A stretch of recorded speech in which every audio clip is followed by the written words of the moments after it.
ছাত্র জনতার জুলাই গণ অভ্যুত্থানে দেড় দশকের ফ্যাসিবাদের পতনের মাধ্যমে রাষ্ট্র ও আগামীর বাংলাদেশ বিনির্মাণে গণ অভ্যুত্থানের অংশীজনদেরকে নিয়ে একটি অন্তর্ভুক্তিমূলক জাতীয় সরকারের জন আকাঙ্ক্ষা তৈরি হলেও দেশি বিদেশি অদৃশ্য ষড়যন্ত্রের কারণে সেটি হয়নি। একটি নির্দিষ্ট বলয় কেন্দ্রিক সরকার গঠিত হয়েছে, যার ফলে গণ অভ্যুত্থানকে কেন্দ্র করে যে জাতীয় ঐক্য তৈরি হয়েছিল তাতে আজকে ফাটল ধরেছে, বিভাজন সৃষ্টি হয়েছে, যা এই মুহূর্তে জাতির জন্য কোনোভাবেই কাম্য ছিল না। এমতাবস্থায় সরকারে থাকা 3 জন ছাত্র উপদেষ্টাদের মধ্যে একজন পদত্যাগ করে একটি দল গঠন করেছে। তারুণ্যের রাজনৈতিক দল হিসেবে গণ অধিকার পরিষদ তরুণদের রাজনীতিতে অংশগ্রহণকে সবসময় উৎসাহিত করে আমরা নতুন দলকে স্বাগত জানাই। তবে গণ অভ্যুত্থানকে কেন্দ্র করে গুটি কয়েক ছাত্র নেতা সরকারের নিয়ন্ত্রণ থেকে শুরু করে প্রশাসনে অযাচিত হস্তক্ষেপে সরকারি লাইনটা আমি আবার একটু বলছি। তবে গণ অভ্যুত্থানকে কেন্দ্র করে গুটি কয়েক ছাত্রনেতা সরকারের নিয়ন্ত্রণ থেকে প্রশাসনের বিভিন্ন জায়গায় অযাচিত হস্তক্ষেপে সরকারি কর্মকর্তা কর্মচারী সহ জনগণের মধ্যে একটা অস্বস্তি তৈরি হয়েছে। যেহেতু আন্দোলনের পরিচিত মুখ থেকে সরকারের প্রতিনিধিত্বকারী ছাত্ররা রাজনৈতিক দল গঠন করেছে, সেহেতু সরকারের নিরপেক্ষতা বজায় রাখা ও জনগণ সহ রাজনৈতিক নেতৃবৃন্দের আস্থা ধরে রাখতে সরকারে থাকা অন্য 2 ছাত্র উপদেষ্টা সহ সরকারের প্রতিনিধিত্বকারী সকল ছাত্রদের পদত্যাগের আহ্বান জানাচ্ছি।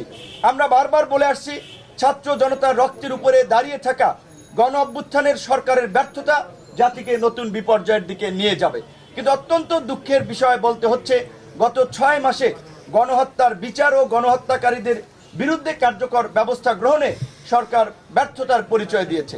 সরকারের দুর্বলতায় গণহত্যাকারীদের পুনর্বাসন হচ্ছে, আইন শৃঙ্খলা পরিস্থিতি সহ জনগণের নিরাপত্তা ও দেশের স্বাধীনতা সার্বভৌমত্ব নিয়ে নতুন সংকট তৈরি হচ্ছে, যা কিছুদিন আগে সেনাপ্রধানও তার বক্তব্যে ইঙ্গিত দিয়েছেন। গণ অভ্যুত্থান কেন্দ্রিক নতুন রাজনীতি ও নতুন বাংলাদেশ বিনির্মাণে যে জন আকাঙ্ক্ষা তৈরি হয়েছে তার বাস্তবায়নে রাষ্ট্র ও রাজনীতির সংস্কার জরুরি বলে আমরা মনে করছি।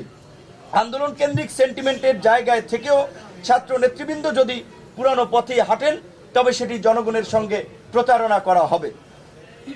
দুঃখজনক হলেও সত্য, গত 6 মাসে সেটি অবলোকন করা গেছে। আন্দোলন কেন্দ্রিক পরিচিত ছাত্র নেতৃবৃন্দের তদবির, নিয়োগ, টেন্ডার বাণিজ্য সহ নানাবিধ অনৈতিক কর্মকাণ্ডের অসংখ্য ঘটনা ইতিমধ্যেই সোশ্যাল মিডিয়া, গণমাধ্যম সহ বিভিন্ন গোয়েন্দা সংস্থার প্রতিবেদনে উঠে এসেছে।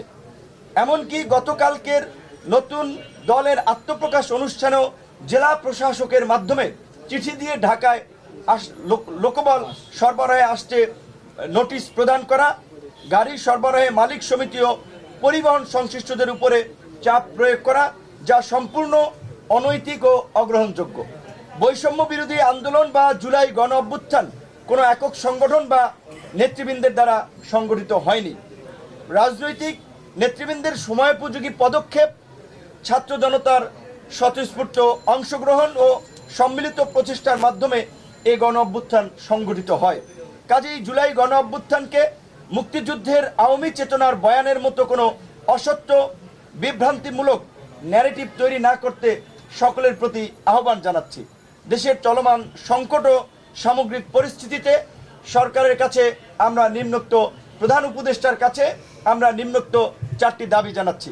1 নম্বরে জাতীয় ঐক্যমতের ভিত্তিতে গণ অভ্যুত্থানের অংশীজনদের নিয়ে উপদেষ্টা পরিষদ পুনর্গঠন।